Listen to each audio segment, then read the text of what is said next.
time on Custom Works, dizzying highs, crushing lows. Let's get to the workshop.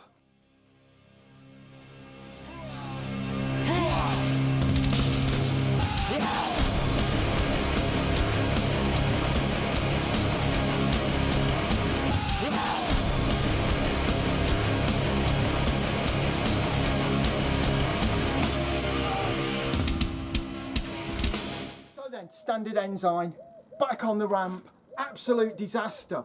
Last weekend, went to a show, everything was fine, wouldn't quite shift gear right, and it was like, well, that's an issue. I went out in it yesterday, on the motorway, the car was vibrating a lot. It was like, everything's shaking in the car, and I'm thinking, this cannot be right, but I thought it'll probably get me home, and then it lost all power on the motorway. Rolled over to the hard shoulder, managed to get out, tried to start it. Like, the most unholy noise I've ever heard came out of this car. It was not starting again. So, went round the back to check, to turn off the power, to do the power cut out, and I noticed there was some fluid on the floor. I thought, I wonder if that is from this car. And then I looked, and down the motorway, there was a stripe of oil where I'd just driven. Like, I'm sure if you'd analysed that stripe of stuff, it would have been like them beep, beep sort of charts of how much oil came out to how much the car was shaking. And that was it. Car was stranded, so Kirsty had to come out in our Toyota Alphard that hasn't got any sort of towing hitch. I had to put a ratchet strap around the back axle, managed to get it on here, and then tow it. Now, obviously, you don't know where I am, but I'll tell you now, it must have been, it's probably a 25-minute journey from where it broke down to my house. It took about 40 minutes on like a 6-foot tow rope, like pure white-knuckle terror.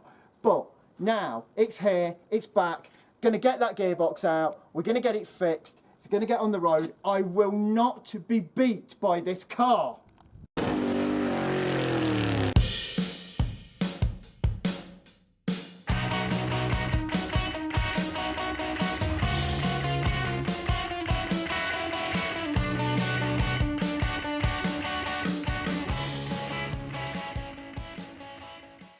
Okay then, so first looking under, oh my God, why is this earth strap, like, check it out, just ground down on the road. A lot of transmission fluid under here, a lot of oil. Yeah, this don't look too good, but get this gearbox out and then we'll find out what's wrong, because the only way to actually see if anything's wrong is by taking it to bits. Again. Again, yes, again, taking it to bits, again. My God, I've rebuilt nearly every bit of this car now. So then, first off under here, starter motor's loose. This should not be loose. I've no idea how this has happened. Who fitted that? Who fitted that? Me? Yeah, I'm sure. I think on the Ford Pinto, you're better to run your starter motor a little bit slow. I've no idea. But anyway, we'll take it off. We'll see what's wrong. Let's get Lee to do it, eh? Let's get Lee to do it. Okay, so we've got all the bolts out, everything's disconnected, drop the prop off, and we're ready to drop the gearbox out now, and we're going to use our this sort of jacking pump truck to get it out and drop it on so we don't have to manhandle it too much, hopefully.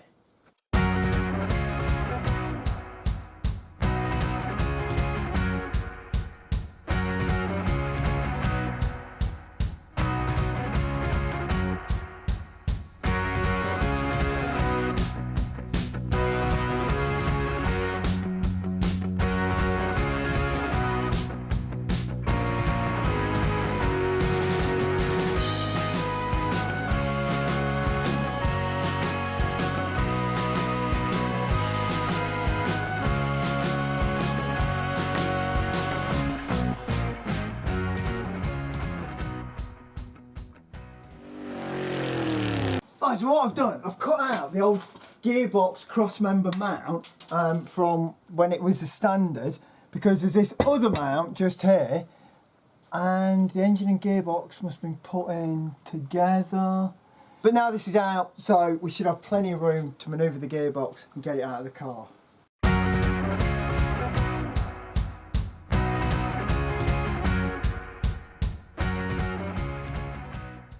the gearbox is out. God knows how, but we had it on this thing and then it weren't high enough, so we put this box on, but then the box has acted like a drain and caught all the oil. I can't believe it. It's just like more luck than judgment, but definitely the rear seal's gone and the seal for the torque converter's gone because there is just fluid everywhere. Okay then, so another thing on this gearbox is this seal should be perfectly round, but we can see there's something of an anomaly just here, and this is all split as well, which is why it's been losing a lot of oil all over the road outside my house, which of course I've cleaned up in an environmentally sound way. What I'm going to do, I'm going to take the bell housing off, bolt that back on the engine. Bell housing. Bolt that back on the engine, and then see if the engine will run, because we had so much trouble getting this engine running nice and smooth, and it runs really lumpy. And we're thinking it was always the gearbox dragging on it, because the minute you dropped it into gear, it nearly stalled. Well, it stalled the car. You had to sort of double foot it to drive it. So what we'll do, we'll get this housing off, and then we'll bolt it back on, start the car up, check the engine, and then we can start having a look at this gearbox.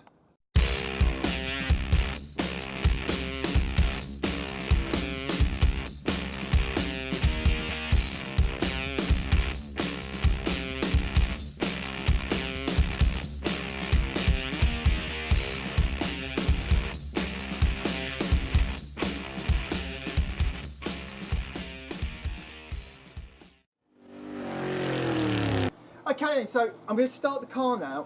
What we've done, we have taken the gearbox out, taken the bell housing off the gearbox, bolted the bell housing and the starter motor back in. See if we can get this engine, which is all new, recon engine, everything's new, that we've never managed to get running smooth. We're going to see if we can get that running smooth with just the bell housing on. So, here we go.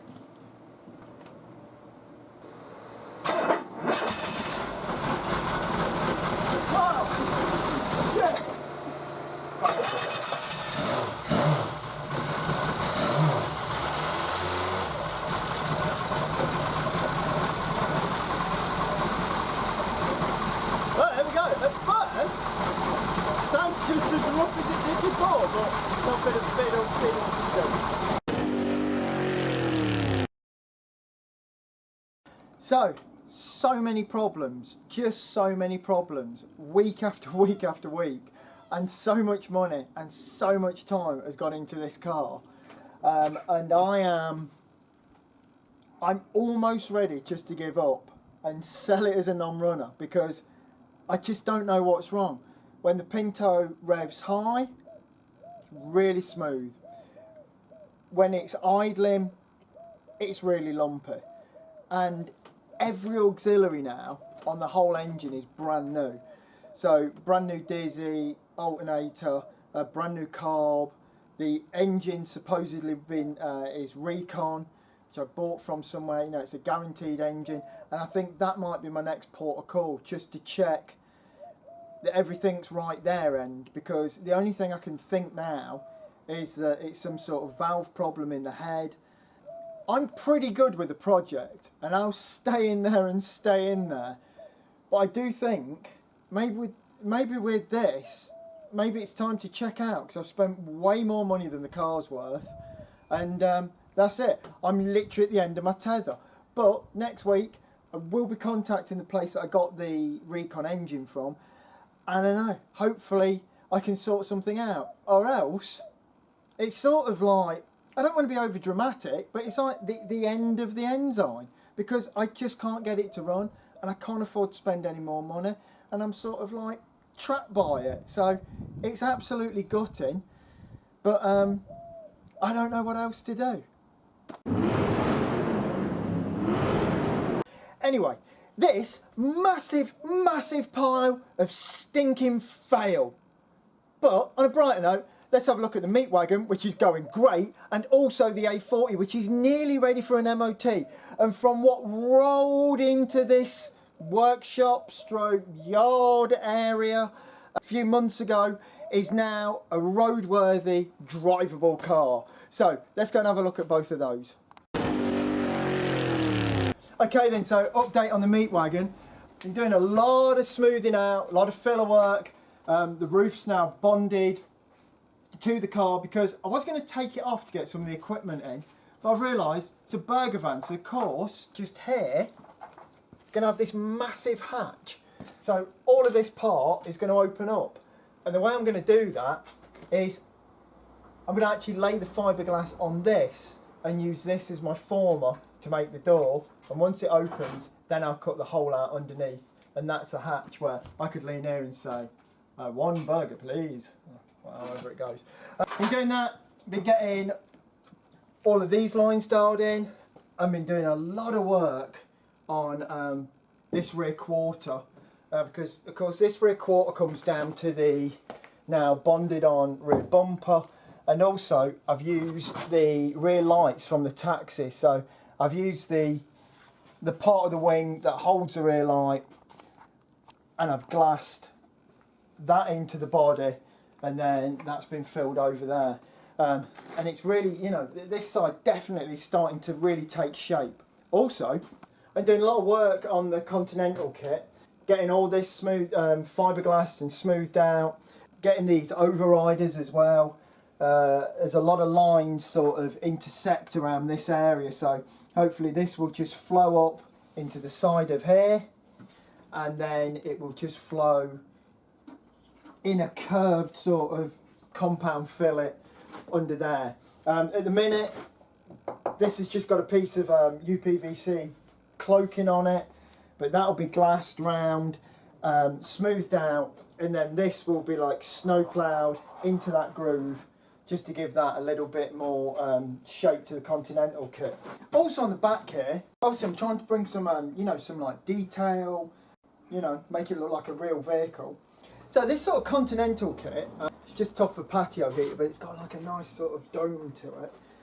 But I think it needs something more, and I wouldn't mind covering up these holes because just make it simpler for me. And I was thinking, on one of the taxis I've got, they had this, these like nasty chrome wheel covers that are all broke.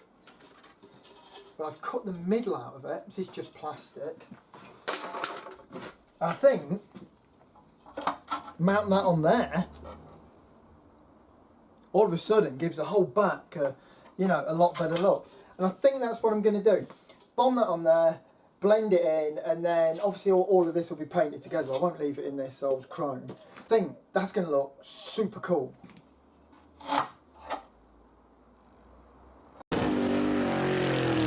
And this is sort of where the week began on the other side. Lots of raw filler, lots of raw fiberglass, just lots of work to be done. In fact, tons of work.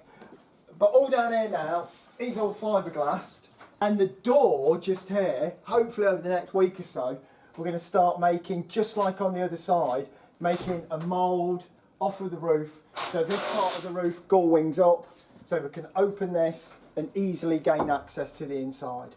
So like I say, not a lot to show on the MEAT wagon, but you know, we did get the roof on this week, and lots of sanding, and lots of areas, such as like this area here, to bring this line down, and then to curve it into there, and to mount the lights, and just this area generally. It's very detailed, and you know, there's a massive amount of work in that. To be honest, I've sort of just made it up as I've gone along, but it is starting to look like a real car, and I think it, you know, I think it'll do. I think it'll do. I think I've got it good enough that that's okay. So I've just got to do the same on this side, which is really rough, just loads of raw fiberglass and stuff like that. But hey, I've got plenty of filler, so. Okay, on the A40, we've got actual running engine. Engine ticking over. Pretty much his car is minus a couple of bits, ready for an MOT. We've got lights,